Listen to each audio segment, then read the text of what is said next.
భారత రాజకీయాల్లో తమిళనాడుకు ఒక ప్రత్యేకత ఉంది. దేశమంతా కాంగ్రెస్ ఆధిపత్యం కొనసాగుతున్న దశలో తమిళనాడులో ద్రవిడ పార్టీల ఆధిపత్యం ప్రారంభమైంది. ఒక్క మాటలో చెప్పాలంటే తమిళనాడు ప్రాంతీయ పార్టీలకు పుట్టిల్లు లాంటిది.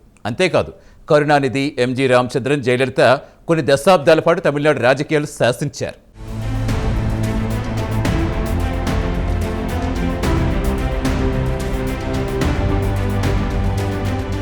వాస్తవానికి రాజకీయంగా తమిళనాడు ఒక భిన్నమైన రాష్ట్రం. దేశానికి స్వాతంత్ర్యం వచ్చిన తర్వాత దాదాపు అన్ని రాష్ట్రాల్లోనూ కాంగ్రెస్ హవాయే కొనసాగింది. అయితే కాంగ్రెస్ పార్టీ హవాకు చెక్ పెట్టింది. తమిళనాట ద్రవిడ పార్టీల ఆధిపత్యం ప్రారంభమైంది. ప్రస్తుతం దేశంలో అనేక ప్రాంతీయ పార్టీలున్న సంగతి తెలిసిందే. అయితే తమిళనాడును ప్రాంతీయ పార్టీలకు పుట్టినిల్లుగా చెప్పుకోవచ్చు.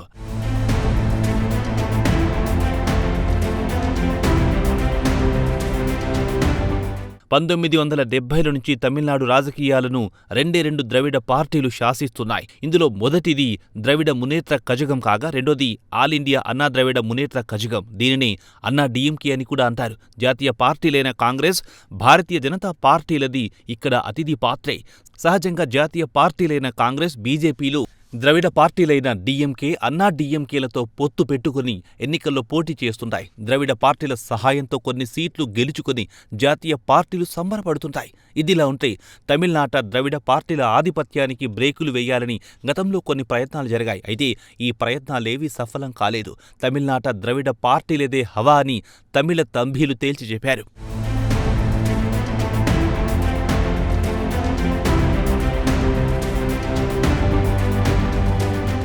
తమిళనాడు రాజకీయాలను చాలా కాలం పాటు కరుణానిధి, ఎంజి రామచంద్రన్, జయలలిత శాసించారు. వీరిలో కరుణానిధి బతికున్నంత కాలం డిఎంకేకు అధినేతగా వ్యవహరించారు. నాటక రచయితగా జీవితాన్ని ప్రారంభించిన కరుణానిధి ఆ తర్వాత సినీ రంగంలో ఎంట్రీ ఇచ్చారు. పరాశక్తి సినిమాలో ఆయన రాసిన డైలాగ్స్ మంటలు పుట్టించాయి. పెరియార్ సిద్ధాంతాలతో ప్రభావితులైన కరుణానిధి ఆ తర్వాత కాలంలో సినీ రంగంలో ప్రవేశించారు. ఆ తర్వాత ప్రత్యక్ష రాజకీయాల్లోకి ఆయన ఎంట్రీ ఇచ్చారు. కాలక్రమంలో కరుణానిధి డిఎంకే అధినేత అయ్యారు. తమిళ ప్రజల నమ్మకాన్ని చూరగొన్నారు. తమిళనాడుకు మొత్తం 5 సార్లు ముఖ్యమంత్రి అయ్యారు. ద్రవిడ సంస్కృతి ఛాంపియన్గా కరుణానిధి పేరు తెచ్చుకున్నారు.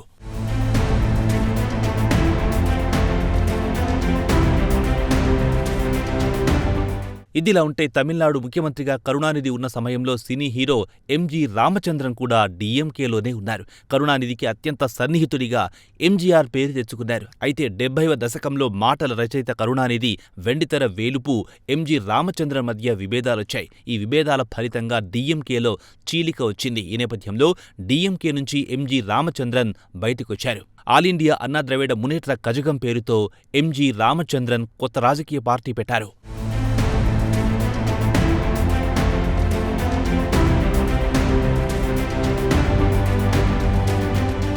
కాగా 1977లో తమిళనాడు అసెంబ్లీ ఎన్నికల్లో అన్నా డిఎంకే ఘన విజయం సాధించింది. వెండితెర వేలుపు ఎంజి రామచంద్రన్ తొలిసారి తమిళనాడు ముఖ్యమంత్రి అయ్యారు. 1977 తర్వాత తమిళనాడు రాజకీయాల్లో పెను మార్పులు సంభవించాయి. రాజకీయ పార్టీల బలాబలాలు మారిపోయాయి. అంతేకాదు అత్యంత జనాదరణ గల ముఖ్యమంత్రిగా ఎంజీఆర్ పేరు తెచ్చుకున్నారు. ఇక్కడొక విశేషముంది. బడి పిల్లలకు మధ్యాహ్న భోజన పథకాన్ని ప్రవేశపెట్టిన ఘనతను ఎంజీఆర్ సొంతం చేసుకున్నారు. కాగా 1987లో అనారోగ్యంతో చనిపోయేంత వరకు ఎంజీఆరే తమిళనాడు ముఖ్యమంత్రిగా కొనసాగారు. ఇదిలా ఉంటే ఈ 10 ఏళ్ల కాలంలో డిఎంకే అధికారానికి కిలోమీటరు దూరాన ఉంది. ప్రతిపక్షానికి పరిమితమైంది. మొత్తం మీద తమిళనాడు రాజకీయాలపై ఎంజీఆర్ చెరగని ముద్ర వేశారు.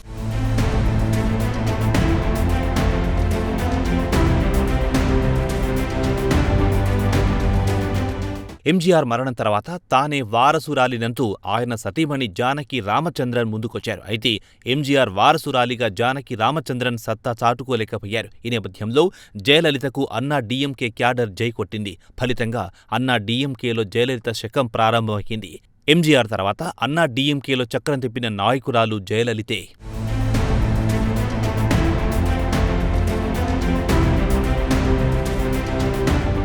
ఇదిలా ఉంటే జయలలితకు మరో పేరుంది. అదే పురిచ్చి తలైవి.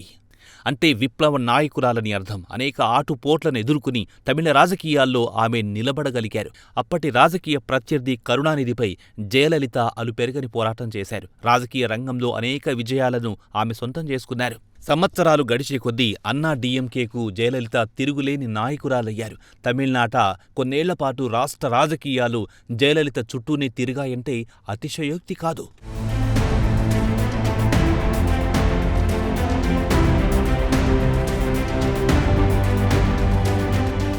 ఇదిలా ఉంటే తమిళనాడులో ప్రతి 5 ఏళ్లకోసారి ప్రభుత్వం మారుతుంటుంది. అయితే ఈ ఆనవాయితీకి 1-2 సార్లు మినహాయింపు లేకపోలేదు. ఈ నేపథ్యంలో 2026 అసెంబ్లీ ఎన్నికల్లో తమిళ తంబీలు మరోసారి డీఎంకేకు జై కొడతారా లేక వేరే పార్టీకి అధికారం అప్పగిస్తారా అనేది వేచి చూడాల్సిందే.